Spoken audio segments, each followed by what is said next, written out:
Hey everyone, welcome back for another episode of the Adam C. Moreno Show. Hope you are feeling good today, guys. Something just happened on the internet, the intraweb.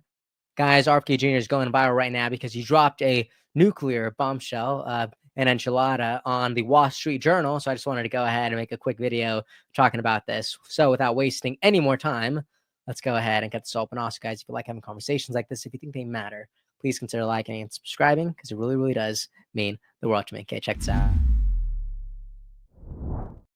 Robert F. Kennedy Jr. on his Secretary Kennedy account, he said this: "Today, we're taking a bold step in restoring public trust by totally reconstructing the Advisory Committee for Immunization Practices, ACIP. A clean sweep is necessary to reestablish public confidence in vaccine science." The entire world once looked to American health regulators for guidance, inspiration, scientific impartiality, and unimpeachable integrity. Public trust has eroded. Only through radical transparency and gold standard science will we earn it back. So good. And obviously, he has this article right here, and I brought it up, right? And we're going to just go ahead and talk about it because this is all very, very important. But in case you guys don't believe me, guys, I'm telling you, the internet is on fire. People love this. Mary Tally Bowden says, "Outstanding. Thank you." Everyone is freaking out about this because RFK Jr. obviously fired the CDC's entire panel of vaccine experts. Right? What a great picture of RFK Jr. But it is nuts. Look at this. Benny Johnson out here saying a clean sweep is necessary to reestablish public confidence in vaccine science. And all these have hundreds of thousands of views. So it is great. So this is the article. Let's jump right in. Title is RFK Jr. HHS moves to restore public trust in vaccines. This was shared hours ago. Vaccines have become a divisive issue in American politics, but there's one thing all parties can agree on. The U.S. faces a crisis of public trust, whether toward health agencies, pharmaceutical companies, or vaccines themselves. Public confidence is waning. Some would try to explain this away by blaming misinformation or anti-science attitudes. To do so, however, ignores a history of conflicts of interest, persecution of dissidents, a lack of curiosity, and skewed science that's plagued the vaccine regulatory apparatus for decades.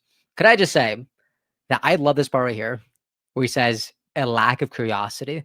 And it's almost because whenever you have so much going on, including conflicts of interest, skewed science, all those things, they mess with your ability to think. You're suddenly not curious anymore because you're following guidelines. You're following what the path that's always been there. You're just going on the trail. And sometimes that doesn't actually breed the best science, right? So is this the gold standard that RFK Jr. is talked about bringing about? Maybe. I would say that. A little bit further down, RFK Jr. says, "That is why, under my direction, the U.S. Department of Health and Human Services is putting the restoration of a public trust above any pro or anti-vaccine agenda. The public must know that unbiased science guides the recommendations from our health agencies. This will ensure the American people receive the safest vaccines possible." Holy smokes, that sounds good. "Today, we are taking a bold step in restoring public trust by totally reconstituting the Advisory Committee for Immunization Practices, ACIP. We are retiring the 17 current members of the committee, some of whom were last-minute appointees of the Biden administration. Without removing the current members, the current Trump administration would not have been able to appoint a majority of the new members until 2028. All right, so obviously this is the biggest, this is the whole enchilada. This is the big thing today. All right, because so many people on from NPR to CNN, everyone's talking about how RFK Jr. is a madman. He is absolutely crazy. He's going over left and right, firing entire categories of people. This is crazy. That's what those people are saying, but no one's going to read the next sentence, which is the entire explanation why, which is everything. He says, "We had to get rid of all those people, because without removing the current members, the current Trump administration would not have been able to appoint a majority of new members until 2028. In other words, we had to get rid of the old to make way for the new." That's what he's saying right here. And that's why it's so critical. And if you think that he's not being fair, check out this amazing clip that I saw from Holden. Here, Dr. Marty Makary is explaining just why this is so Critically important. And Tom, this is mind blowing. You're not going to believe this. Okay, so on data and transparency. For decades, since 1964, it was the Advisory Committee on Immunization Practices, ACIP, that went through this panel recommendation. I mean, people watched these things during COVID. The report was then handed up. It offered debate, it offered transparency, and it offered data points that people could refer back to. Why did you bypass all of this and just come down with a decision before the panel could meet and make that data? That panel has been a kangaroo court where they just rubber stamp every single vaccine put in front of them. If you look at the minutes of the report. Did you just hear that? They were giving rubber stamps like there was no tomorrow. Are you kidding me? That is nuts. So that makes sense whenever you read this part. RFK Jr. goes on to say later in his article, these conflicts of interest persist. Most of ACIP's members have received substantial funding from pharmaceutical companies, including those marketing vaccines. The problem isn't necessarily that ACIP members are corrupt, most likely aim to serve the public interest as they understand it. The problem is their immersion in a system of industry-aligned incentives and paradigms that enforce a narrow, pro-industry orthodoxy. The new members won't directly work for the vaccine industry. They will exercise independent judgment, refuse to serve as a rubber stamp, and foster a culture of critical inquiry, unafraid to ask hard questions. All right, quick timeout.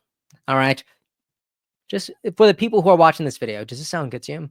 All right, do you want the members of this next committee to not work directly for the vaccine industry? All right, is that a thumbs up? You let me know. All right, do you want them to exercise independent judgment? You let me know. All right, do you want them to refuse to serve as a rubber stamp? Yes, I do. Do you want them to foster a culture of critical inquiry and unafraid to ask the hard questions? If you ask me, this is what I voted for in November. All right, I love it. RFK Jr. continues to say, a clean sweep is needed to reestablish public confidence in vaccine science. In the 1960s, the world sought guidance from America's health regulators who had a reputation for integrity, scientific impartiality, and a zealous defense of a patient welfare. Public trust has since collapsed, but we will earn it back. Holy smokes. Holy cow. What a way to end it. Public trust has since collapsed, but we will earn it back. Wow. Mr. Kennedy is Secretary of Health and Human Services. I love this so much. Wow. What do you guys think so far? All right. Good article, bad article. Check it out. I love this picture of RFK Jr. and President Trump the day that he endorsed him, the day that Maha really got some feet on the ground and the gears started to turn. All right, and the world started to shift. People started to take notice. All right. This is whenever Maha would have actually, this is almost like the seed planted in the ground. And now we have moments like today. All right. This is huge. Anna Mattson out here saying Secretary Kennedy fired the entire vaccine advisory board. Many of them had known conflicts of interest, and I imagine all of them had hidden conflicts. I love that so much. That's why I wanted to share this. Many of them had known conflicts of interest, and I imagine all of them had hidden conflicts. That is really powerful, Hannah. That is so good. Wow. To turn our nation's health around, we need major reform like this. So good. One of the top comments here is by Judy, who apparently follows me back. And I actually love this comment. I'm going to throw you a follow. Are you the Judy who I see commenting on my posts all the time? All right. If so, that's awesome. She says, and he is just getting started. It is going to take time for him to deconstruct the extremely convoluted web that is pharma. I have complete faith in him and realize that he has to be strategic while playing by the rules. Holy smokes. Judy, this is amazing. I could not have said it better myself. Wow, this is amazing. So good. All right. Anyways, guys, that is the video. Please let me know what you thought about all this in the comment section. What do you agree with? What are you excited about? What do you still have questions about? All right. So let me know in the comment section, and I will see you all next time. Thank you so much for tuning in, and please make sure to like and subscribe. It really, really does mean the world to me. All right, I'll see you guys next time. Episode's over already? Jeez, that was fast. Well, they say beautiful things do not last forever, but feel free to watch and listen to another one of these episodes if you're interested in those conversations as well. Also, this next part is huge. Make sure to obliterate that like and subscribe button and turn on the notification bell so you never skip a beat. I also have a newsletter where we dive into the news, politics, and ideas that shape our future. If you're interested in signing up, I'd really appreciate that. Anyways, that's the end of this episode. Thank you so much for watching and listening, and I'll see you next time.